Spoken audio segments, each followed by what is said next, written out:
Welcome back. It's another Audiobook Blast with yours truly, Mr. Neil Gardner, here at Ladbroke Audio in the booth of exciting, groovy things. Hope you're well. Everything's going really good for you today, and everything's rather groovy in your world too. We're here again with another Audiobook Blast in association with, well, you know him. They are the Audiobook Creators Alliance, the ACA.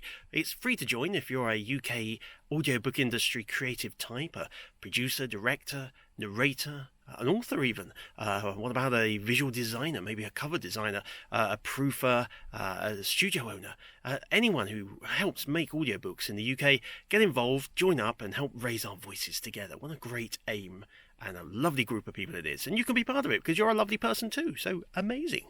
So what's today's Audiobook Blast about? It's an interesting one. It's about this thing. This thing comes out of here, the voicey thing. And it's about, well, volume. Shall we say volume? Volume's a good way of putting it. When narrating and being all actorly and amazing and giving characterization and wonderful voices and all that kind of thing, occasionally you'll get to a scene where people are whispering or being very quiet or being furtive. And you're going to be tempted to bring your narration volume down to a similar level. Now, you're not necessarily wrong, because, of course, having someone whisper a little bit here, and then suddenly have your narration back up here, and then they whisper down here, and then come back to your narration up here, yeah, it's not going to work. It's going to hurt people's little ear rolls. We don't want to do that.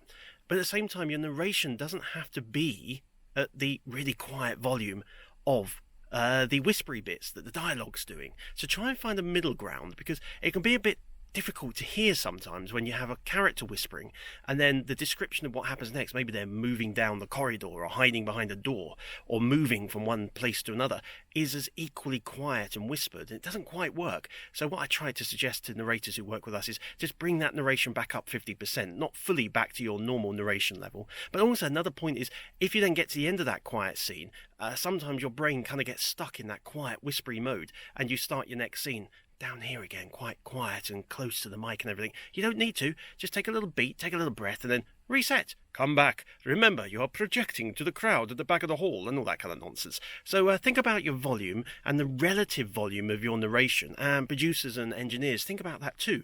If you end up with a file that needs editing, sometimes you might need to adjust the levels in between the whispery dialogue-y bits just to make sure it works. But don't go too far, because we want to make sure we protect our listeners' hearing. Very important.